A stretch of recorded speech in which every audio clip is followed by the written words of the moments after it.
പുതിയൊരു വീഡിയോയിലേക്ക് സ്വാഗതം. ഇന്ന് അർജന്റീന കേപ്പ് വെറുതെ പോരാട്ടം തീർത്തും ടെൻഷൻ അടിച്ചായിരിക്കും അർജന്റീന ആരാധകരെല്ലാം കണ്ടിട്ടുണ്ടാവുക. എല്ലാവരും ഞെട്ടിച്ചൊരു പ്രകടനം തന്നെയായിരുന്നു കേപ്പ് വെറുതെ താരങ്ങളെല്ലാം ഇന്നലത്തെ മത്സരത്തിൽ കാഴ്ചവെച്ചത്. മത്സരം അവസാനിക്കുമ്പോൾ 3-2 എന്ന സ്കോറിൽ അർജന്റീന വിജയിക്കുകയായിരുന്നു. സ്റ്റിൽ കേപ്പ് വെറുതെ കൊടുത്ത ഒരു ഫൈറ്റ് കയ്യടി അർഹിക്കുന്നത് തന്നെയാണ്.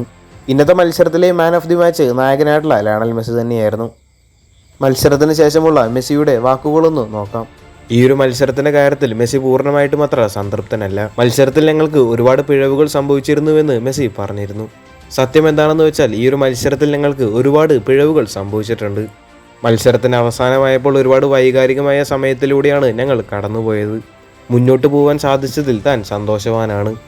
പക്ഷേ ഇത് വേൾഡ് കപ്പാണ്, ഇവിടെ ഇങ്ങനെയൊക്കെയായിരിക്കും. മത്സരം ബുദ്ധിമുട്ടാകുമെന്ന് മെസ്സി പ്രതീക്ഷിച്ചിരുന്നു. പക്ഷേ ഇത്രയധികം ടഫായിട്ടുള്ള ഒരു മാച്ച് ആകുമെന്ന് അദ്ദേഹം പ്രതീക്ഷിച്ചിരുന്നില്ല. എന്നിരുന്നാലും മുന്നോട്ട് പോകാൻ സാധിച്ചതിൽ താൻ സന്തോഷവാനാണ്.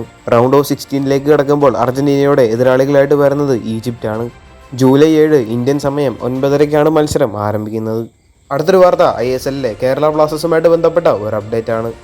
കഴിഞ്ഞ സീസണിന്റെ പകുതിയായപ്പോഴായിരുന്നു ഫ്രാഞ്ചു എന്ന താരത്തിനെ കേരള ബ്ലാസ്റ്റേഴ്സ് ടീമിലേക്ക് എത്തിക്കുന്നത്. ഒരു പരിധിവരെ ബ്ലാസ്റ്റേഴ്സിനെ ഒരു മോശം സിറ്റുവേഷനിൽ നിന്നും രക്ഷിക്കാൻ ഫ്രാഞ്ചുവിന് സാധിച്ചിട്ടുണ്ടായിരുന്നു. അടുത്ത സീസണിലേക്ക് വരുമ്പോൾ ഫ്രാഞ്ചുവിനെ കേരള ബ്ലാസ്റ്റേഴ്സ് നിലനിർത്തുമെന്നായിരുന്നു ആരാധകരെല്ലാം പ്രതീക്ഷിച്ചിരുന്നത്. എന്നാൽ കേരള ബ്ലാസ്റ്റേഴ്സ് ആരാധകർക്ക് വലിയൊരു നിരാശ നൽകുന്ന വാർത്തയാണ് ഇപ്പോൾ പുറത്തു വന്നിരിക്കുന്നത്. ഇപ്പോൾ കേരള ബ്ലാസ്റ്റേഴ്സിന്റെ അർജന്റൈൻ പ്ലേ മേക്കറായിരുന്ന ഫ്രാഞ്ചുവിനെ FC ഗോവ ടീമിലേക്ക് എത്തിച്ചിരിക്കുകയാണ്. വരുന്ന സീസണിലേക്ക് വേണ്ടി FC ഗോവ അവരുടെ സ്ക്വാഡ് റീബിൽഡ് ചെയ്തുകൊണ്ടിരിക്കുകയാണ്. കഴിഞ്ഞുപോയ സീസണിൽ കേരള ബ്ലാസ്റ്റേഴ്സിന്റെ ഏറ്റവും മികച്ച താരങ്ങളിൽ ഒരാൾ തന്നെയായിരുന്നു ഫ്രാഞ്ചു. എന്തായാലും ഫ്രാഞ്ചുവിനെ പോലത്തെ മികച്ച ഒരു താരത്തിന് കൂടി കേരള ബ്ലാസ്റ്റേഴ്സിന് ഇപ്പോൾ നഷ്ടമായിരിക്കുകയാണ്. മാത്രമല്ല ഫ്രാഞ്ചുവിന്റെ സൈനിങ് FC ഗോവ കംപ്ലീറ്റ് ആക്കിയിട്ടുണ്ട് എന്നുള്ള വാർത്ത നിരവധി മാധ്യമങ്ങളെല്ലാം റിപ്പോർട്ട് ചെയ്തിട്ടുമുണ്ട്. കൂടുതൽ ഫുട്ബോൾ വാർത്തകൾ അറിയാനായിട്ട് ചാനൽ സബ്സ്ക്രൈബ് ചെയ്യുക. അടുത്തൊരു വീഡിയോ ആയിട്ട് നമുക്ക് വീണ്ടും കാണാം.